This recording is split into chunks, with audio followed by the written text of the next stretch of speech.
누가복음 2장 8절에서 14절 말씀 봉독하겠습니다.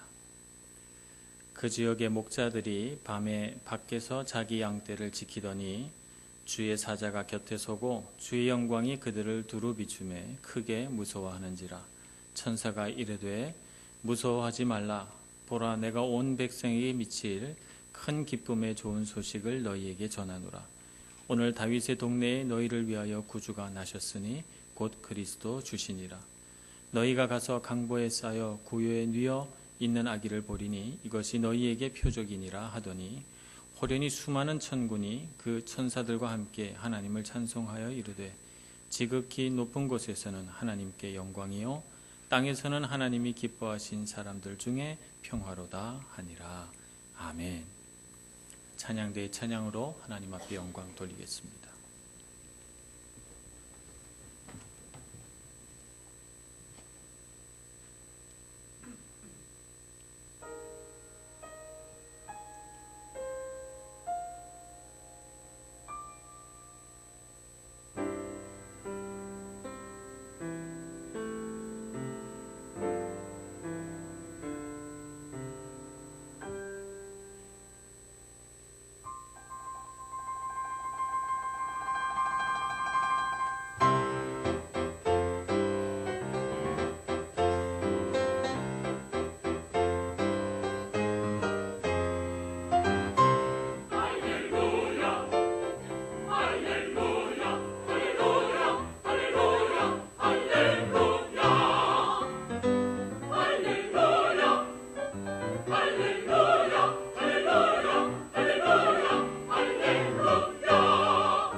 할렐루야를 제 박자로 해도 어려운데 재즈로 하려니까 너무 어려운데요. 보통 사람은 도저히 소화할 수 없는 곡인데 감사합니다. 하나님께서 영광 받으시고 우리 마음에도 할렐루야 하라는 찬양이 하나님께로 올려드려진 줄로 믿습니다.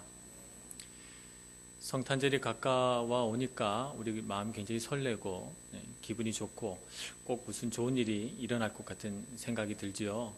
그래서 정말 성탄절이 가까우면 가까울수록 뭔가 내가 기대하는 그런 일들이 막 일어나서 정말 이번 성탄절은 정말 행복했으면 하는 바람이 있습니다. 저도 20대 초반에 이렇게 하나님을 잠깐 떠나 살 때 성탄절이 너무 이렇게 제 마음을 설레게 해서 어떻게 하면 성탄절을 행복하게 보낼까 막 계획을 잡았던 적이 있어요.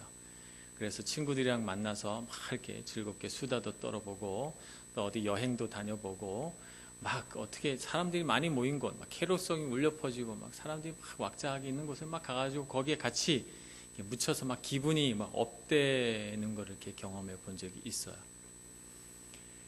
근데 25일 날 아침이 되니까 굉장히 허무한 거예요. 굉장히 허무하고 성탄절이 이게 아닌데 내가 기대했던 성탄절은 막 굉장히 벅차고 설레고 막 좋은 일이 일어나야 되는데 일어날 것 같더니 안 일어난 거예요. 25일 날. 선물을 안 받아서 그런가?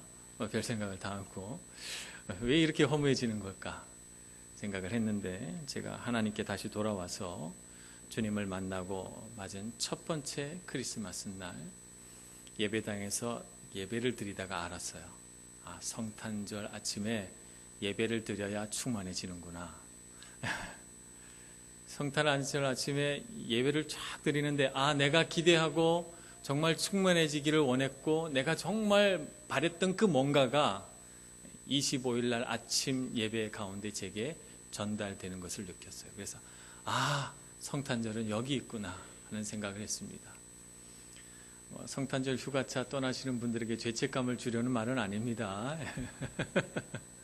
오해는 마시고 정죄하거나 그런 거 아니고 어디에 가셔든 25일 날 아침에는 예배를 드리시라는 말입니다. 성탄절 아침에 주인은 주님이시다 하는 것을 우리가 알아야 합니다. 그리고 설령 예배를 못 드리신다면 이거 하나는 꼭 배우셔야 합니다. 성탄절에는 예배 드려야 되는구나. 그래야 충만해지는구나 하는 것을 꼭 배우시고 오시기를 축복합니다. 여기 계신 분들은 꼭 오시고 그날은 셔틀도 해드립니다. 교회에서 점심도 드립니다. 오셔서 성탄절 아침에 충만한 기쁨을 우리 다 같이 누릴 수 있게 되기를 소원합니다. 로마 최초의 황제 그러면 아우구스투스를 꼽습니다. 이분은 대단한 정치력을 가지고 카이사르가 놓았던 제국의 기반 위에 멋진 제국을 세워놓은 사람입니다. 이 사람은 강력한 그 통치력을 가지고 지중해를 중심으로 해서 유럽과 소아시아와 중동과 북아프리카에 이르는 거대 제국을 건설했고 그 거대 제국을 매우 효율적으로 그리고 강력한 통치권을 발휘하면서 다스려 나갔어요. 바로 그 아우구스투스가 다스리던 때에 예수님이 태어납니다. 예수님은 태어나실 때 아우구스투스가 호적을 하라 하는 명령 때문에 그 부모가 되는 요셉과 마리아가 베들레헴으로 오면서 그 예수님이 자라나신 나사렛이 아닌 베들레헴에서 태어나게 되십니다. 호적이라고 하는 것은 이제 인구 조사를 하는 것입니다. 인구 조사를 하니 다 자기가 원래 살던 마을로 돌아가게 되죠.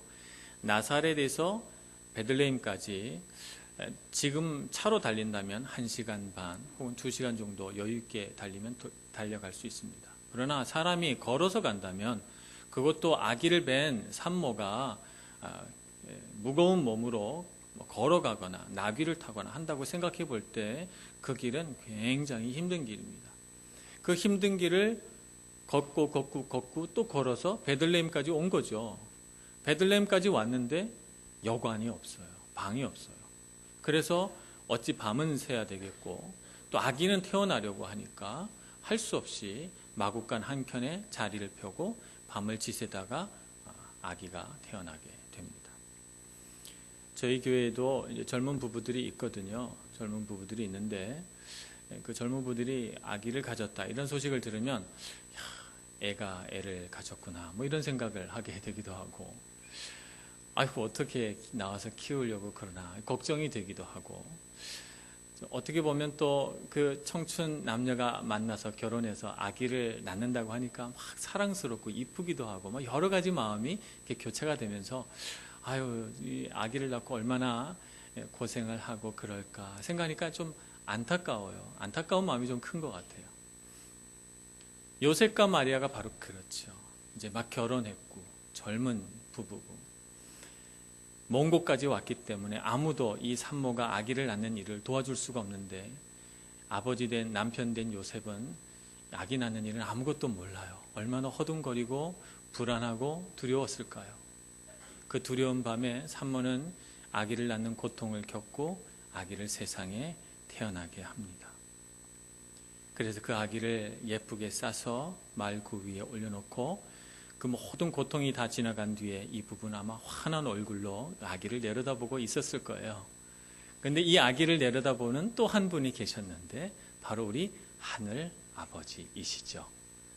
하늘에서 내려다보시고 너무너무 기쁘셔가지고 이 좋은 소식, 이 기쁜 소식을 알리지 않을 수가 없었던 거예요. 누구에게 제일 먼저 알릴까? 들판에서 양들과 함께 있는 목자들에게 그 말씀을 가장 먼저 알려주십니다.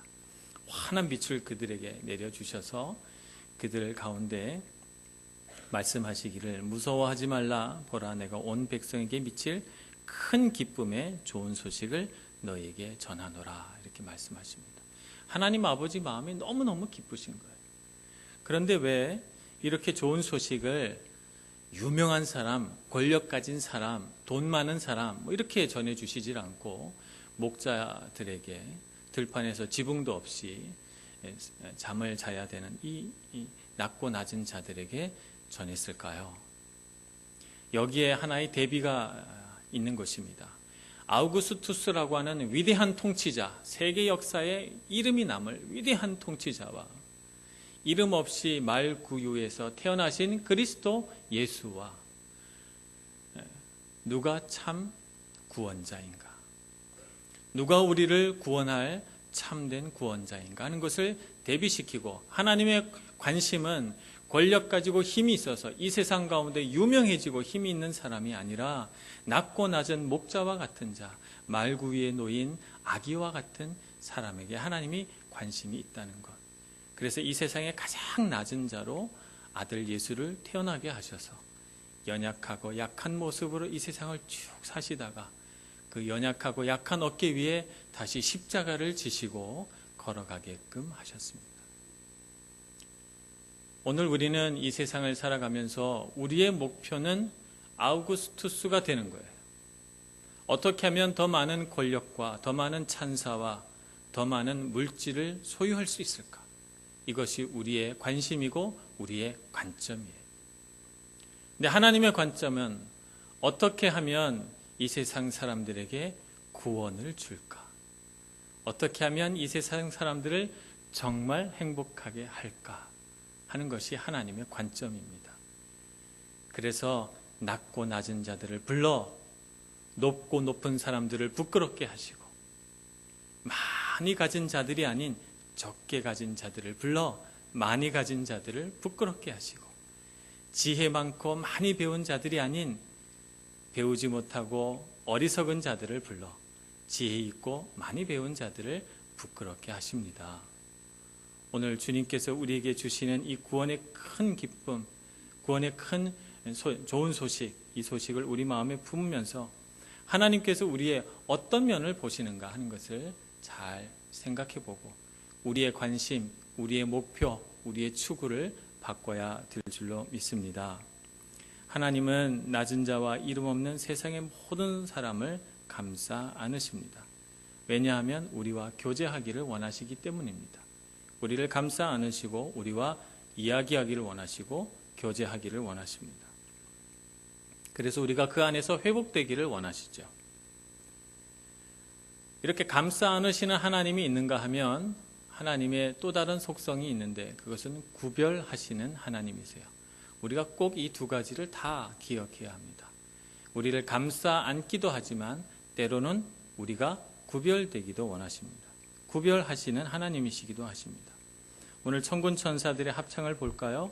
지극히 높은 곳에서는 하나님께 영광이요 땅에서는 하나님이 기뻐하신 사람들 중에 평화로다 이렇게 말씀하십니다. 천군 천사들의 합창에서는 두 가지 구별이 등장합니다. 하나는 지극히 높은 곳에서는 하나님께 영광, 하나님이 받으실 영광을 다른 존재와 나누지 않으세요. 하나님께서 내가 받을 영광을 석가모니와 나눠야 되겠다 이렇게 말한 적이 없으세요. 내가 받을 영광을 마호메트와 같이 나누고 싶다 이런 말씀하지 않으십니다. 영광은 하나님만 받으십니다. 그래서 우리는 그 부분이 구별되어 있다는 것을 알아야 합니다.